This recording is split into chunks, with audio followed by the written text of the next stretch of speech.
Alors déjà pour commencer, la concession aéroportuaire est bordée au nord par l'océan Indien, sur un peu plus de 3 km, donc entre l'embouchure de la rivière des Pluies à l'ouest et le port de plaisance de Sainte-Marie à l'est. Donc sur cette portion de littoral, on a constaté un phénomène d'érosion assez conséquent, puisque sur cette zone, le trait de côte, ce qu'on appelle le trait de côte, recule régulièrement de plusieurs mètres sur la période.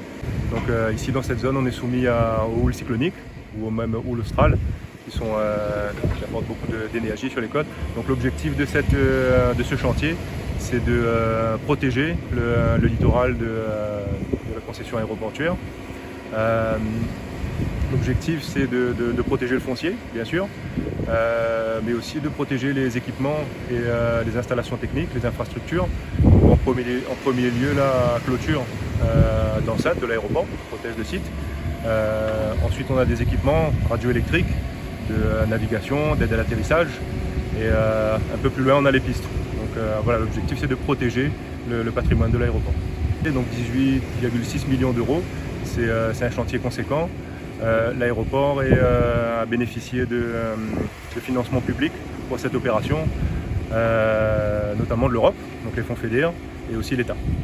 Alors l'ouvrage est dimensionné en fonction des contraintes spécifiques du site, donc en fonction de la houle.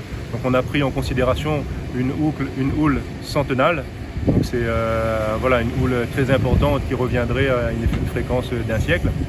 Et l'ouvrage en lui-même est dimensionné pour une durée de vie minimale de 50 ans. On vient réaliser 1550 mètres de protection du littoral. À la fin d'année, au congé du BTP, on aura réalisé à peu près les 2/3 de l'ouvrage. Ces blocs constituent la protection extérieure de l'ouvrage.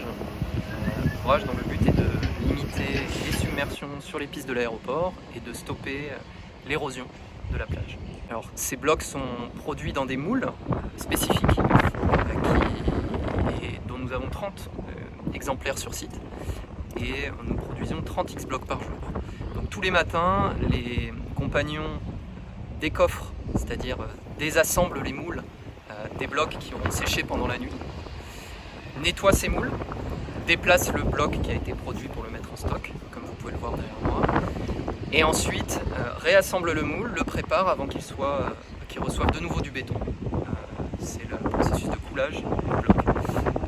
Et ce processus réalise un cycle qui est répété tous les jours pour produire 30 X blocs par jour.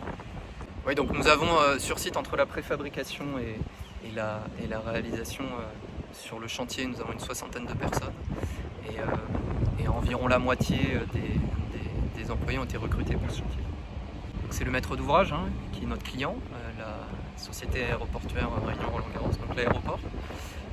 Et l'ouvrage est réalisé par SBTPC Sogea Réunion, qui a proposé cette innovation, cette technique spécifique des X-Block Plus.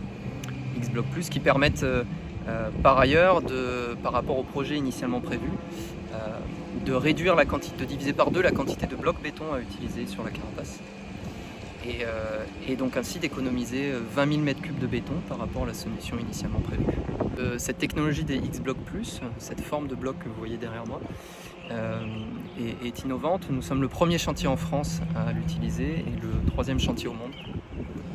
Et c'est grâce à cette innovation que ce chantier permet de réduire de 20 000 m3 la quantité de béton employée sur le chantier, ce qui est loin d'être négligeable. Et ce qui va dans le sens aussi de réduire au maximum notre empreinte dans le cadre de la réalisation de nos chantiers. C'est le cyclone Gamed en 2007 qui a impacté fortement la plage devant l'aéroport. Et ensuite, l'aéroport a donc décidé de réaliser une protection. Il a fallu un certain nombre d'années et maintenant, voilà, le chantier a démarré en septembre 2021 et se terminera en juillet 2023. Super, allez on y va. Merci.